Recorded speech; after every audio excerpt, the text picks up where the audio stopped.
Yes, this is the curse of the hanging man. The tales from the forest fairy tales. Once upon a time, in the forest, the dogs were barking. They were looking and searching for a missing old lady, a 76-year-old lady, right by the banks of the river. They found her. And people was looking around for more evidence, and they found a jacket. When they found the jacket, they knew immediately who it belonged to because of the letters and the name on the back, who it belonged to, a track star at the old high school. So the crowd started marching to the young man's house. He's on the porch getting his hair braided by his mother. And his mother looks and amazed because she sees a crowd, a mob, a white mob coming up the street to a black family's house. And she knew it could be nothing but trouble. As they approached, the young man noticed, that's my jacket that he loaned to a friend that was cold, coming home from school, a late night dance. So the guy jumps up and takes off running fast as he can. His mom yells, "No, stop, stop, why are you running?" "I didn't do it, Mom, I didn't do it." He runs, but he knows that in those times there was no excuses. You had no. As he ran through the woods, running, the mob followed behind. With his great speed, he had a big lead, a great lead. The dogs were released. Roof, roof, roof. He's running through the forest. He's running. His mom chasing, falling behind the mob, calling his name, crying. He's running. He stops at the bank, exhausted. A great track star, afraid to swim. He can't cross the water, so the mob is closing in on him.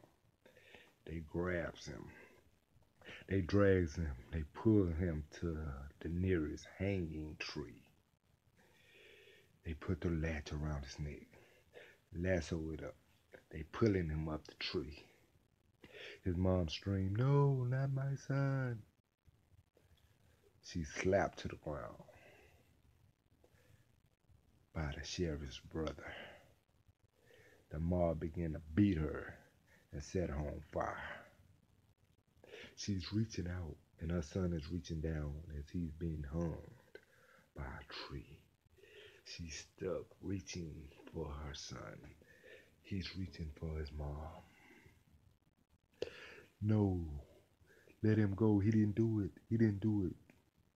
As the black lady cries as she's seen her son hanging while she's being burned alive. The crowd begins to cheer, "Yes, yes, yes." Victory is won. He had to pay for the crime that he's committed. So the mob begins to celebrate and march back to town. So everybody's excited. Yeah.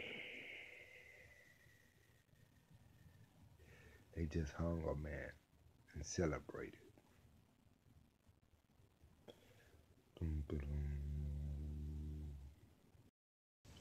50 years later,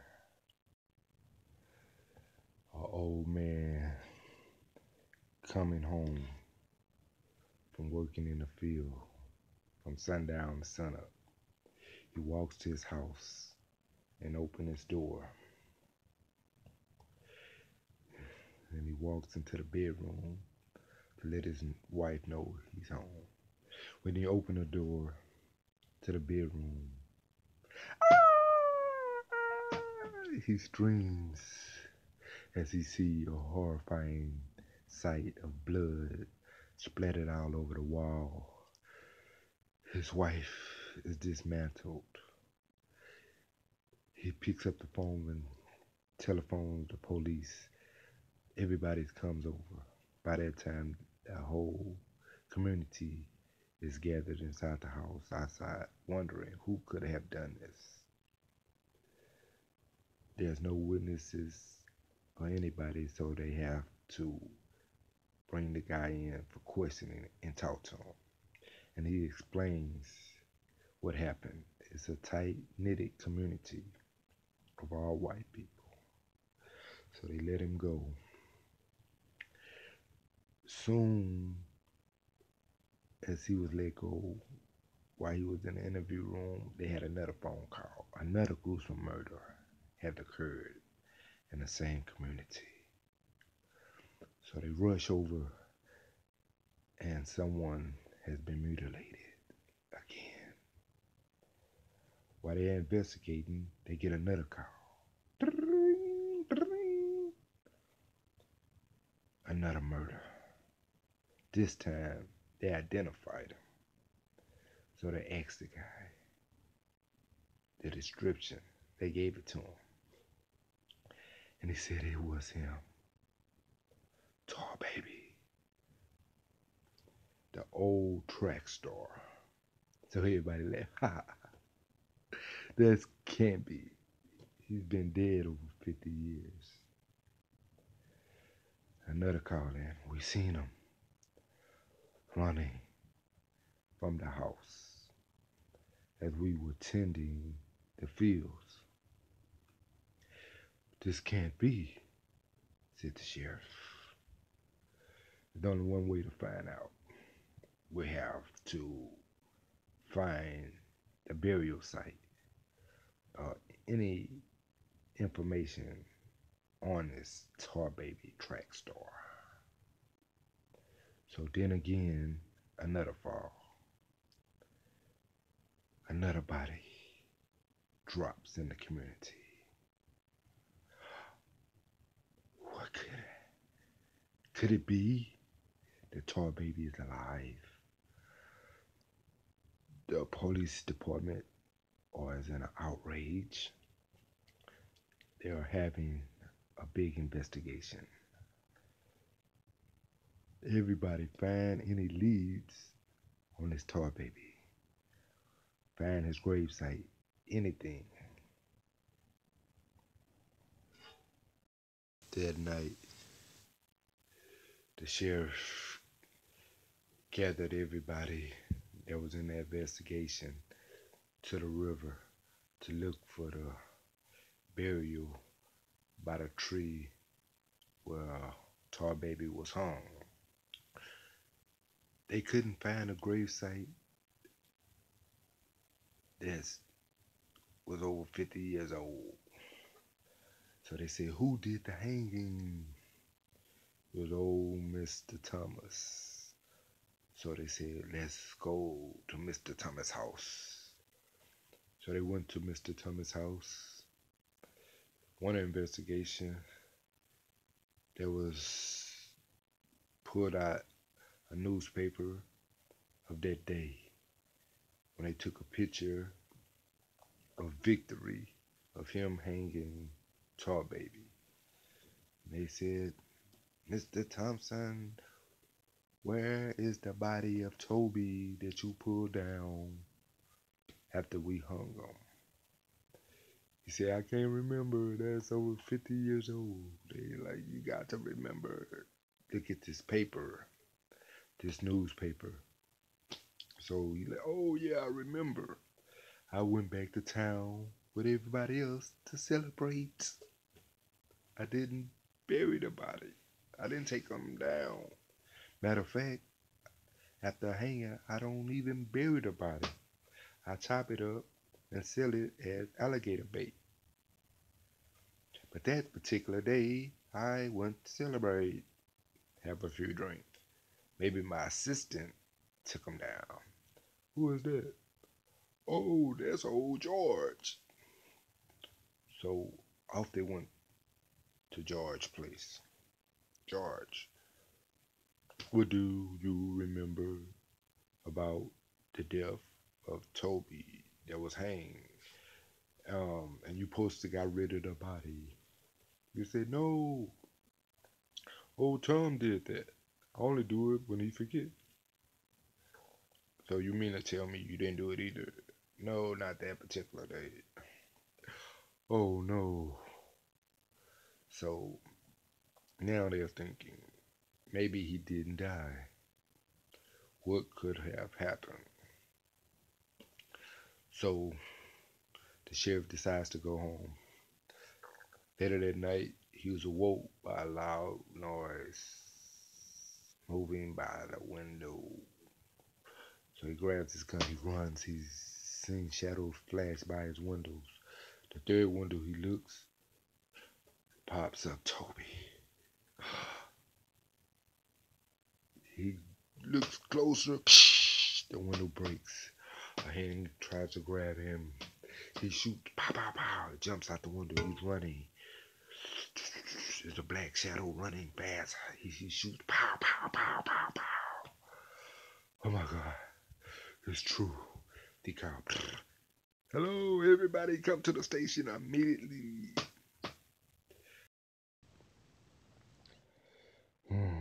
Now the sheriff, he's taking a ride back to the deep, deep country side. He figured he'd give the old priest a visit. So he's driving. It's 5 or 6 in the morning. He had a phone call from the police department. Sheriff, where are you?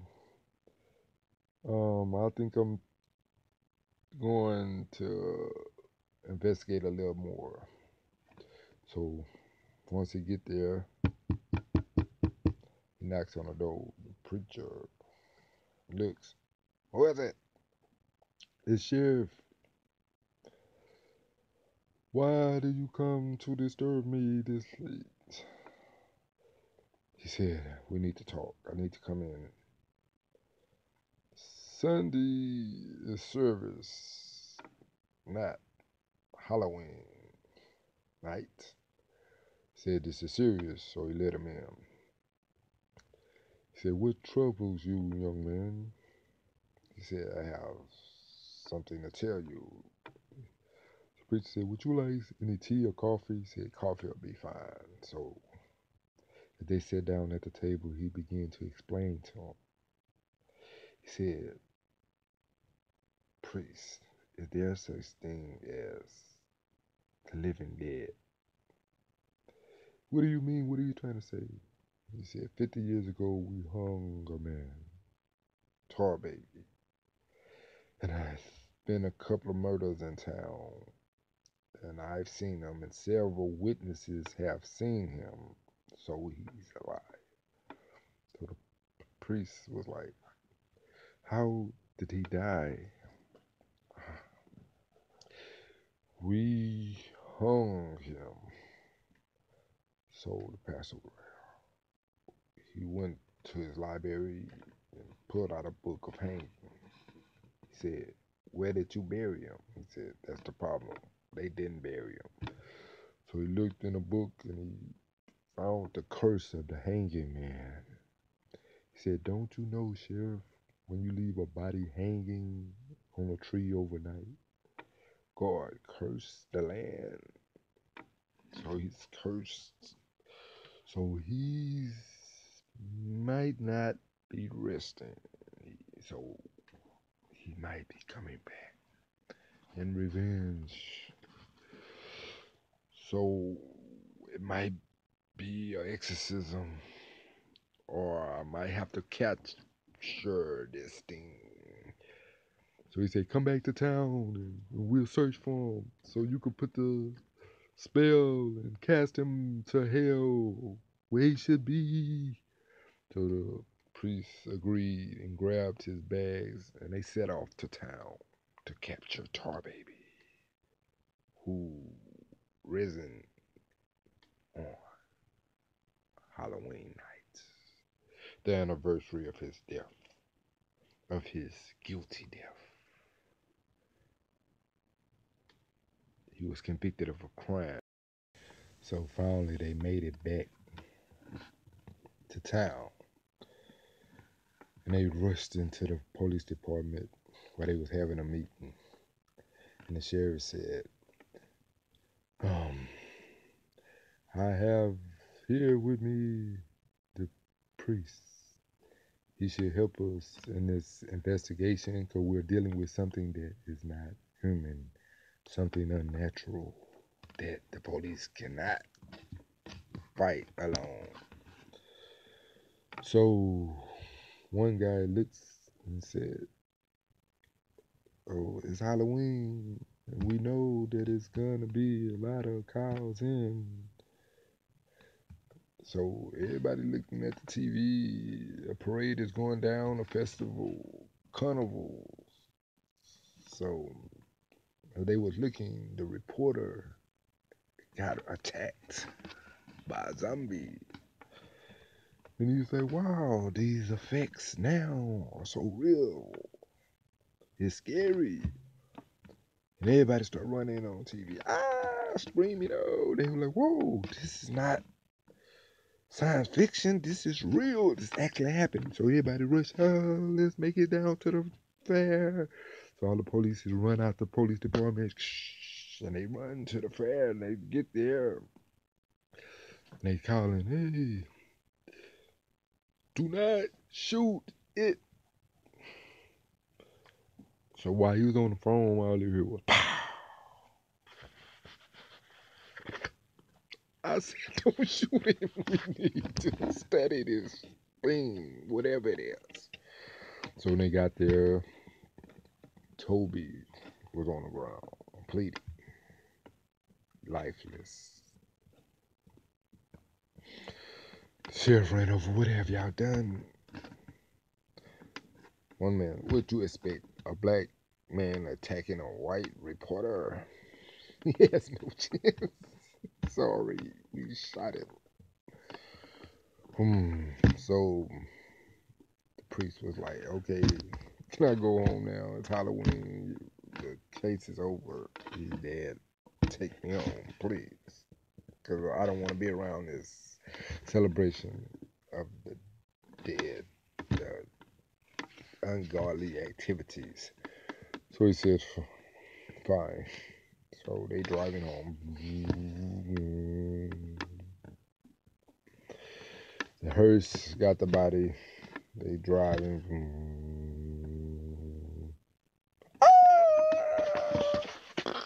He reaches back and grabs the driver and cuts him and cuts his neck off. He drives and crashes into the forest.